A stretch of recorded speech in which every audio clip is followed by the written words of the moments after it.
The restaurant lights were soft and golden, but to Nora Bennett, they felt as cold as the stares that followed her from the moment she stepped inside.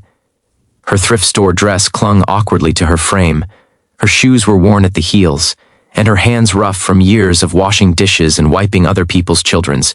Tears trembled as she clutched the strap of her faded purse. She had walked in with hope, but the sound of snickering from a nearby table hit her like a slap. They didn't know her, yet they judged her within seconds. And as she stood there, waiting for the man she had been set up with, Nora already felt the crushing weight of shame pressing against her ribs.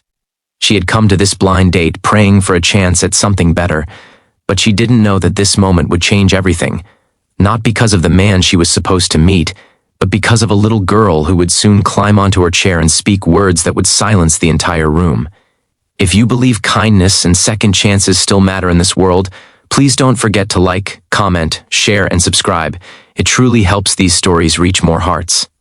Nora had spent the last 5 years caring for children not her own.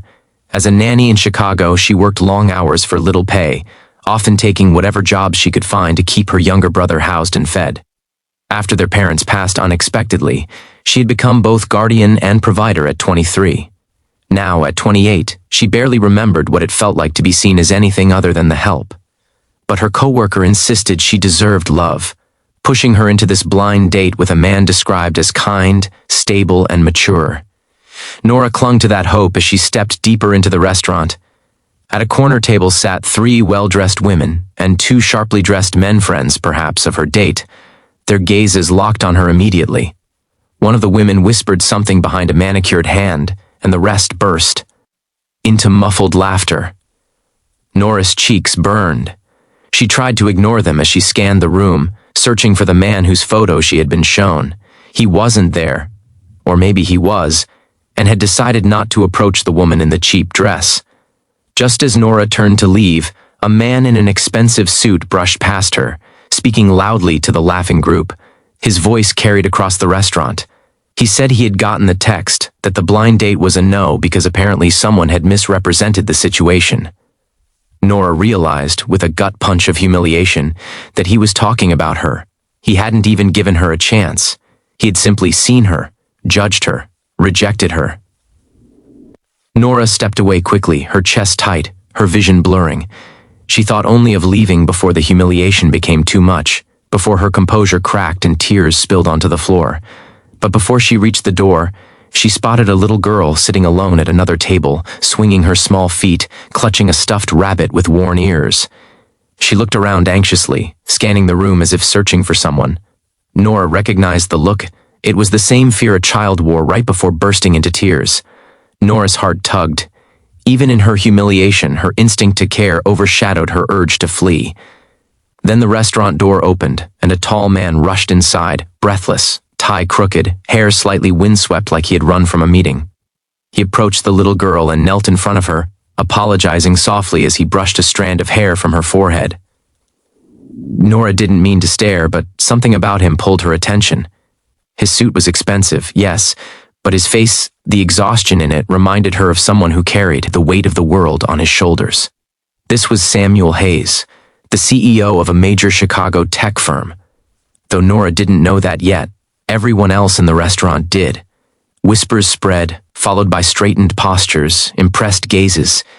Even the group that mocked her sat up, smoothing their clothes as if preparing for his attention. Nora shrank back, wanting to disappear entirely. But fate was already moving. As the waiter walked by, Nora accidentally bumped into a chair, drawing the attention of the little girl Ava. Their eyes met. Ava studied her for a long moment, her expression soft and curious, as if sensing something others didn't. Nora gave her a timid smile, then quickly looked away. She didn't expect what happened next.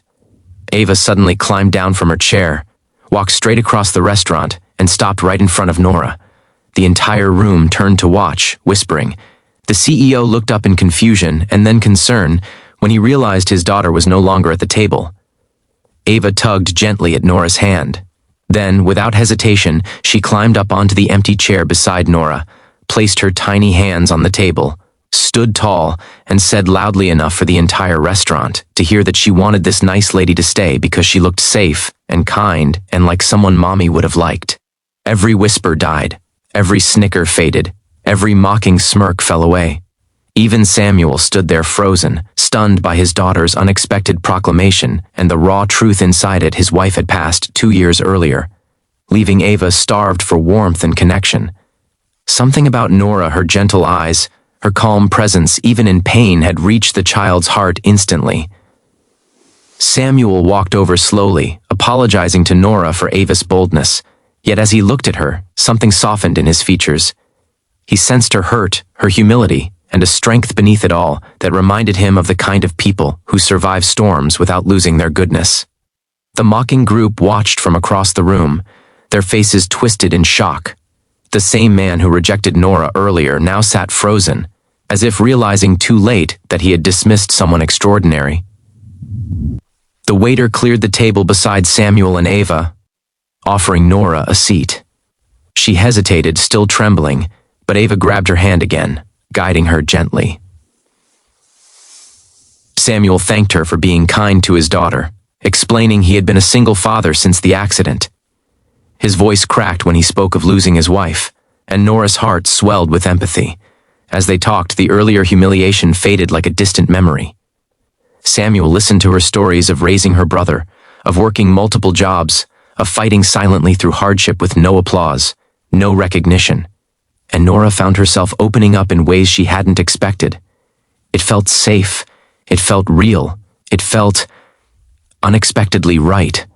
The laughter from the mockers didn't return. Instead, they watched silently as the CEO's daughter clung happily to the nanny they had once scorned. Near the end of their dinner, Samuel looked at Nora with a sincerity that reached through her insecurities. He told her she deserved someone who truly saw her, someone who valued her, someone who understood compassion and strength as the rare treasures they were.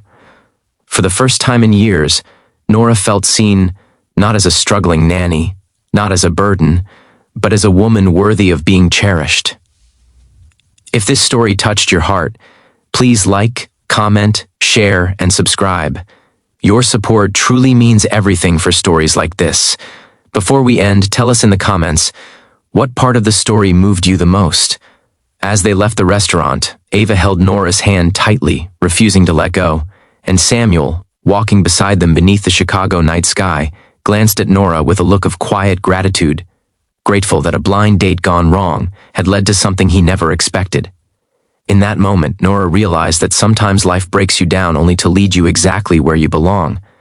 And she walked forward, no longer the poor nanny who had been mocked, but the woman who had been chosen, seen, and lifted by the most innocent heart in the room.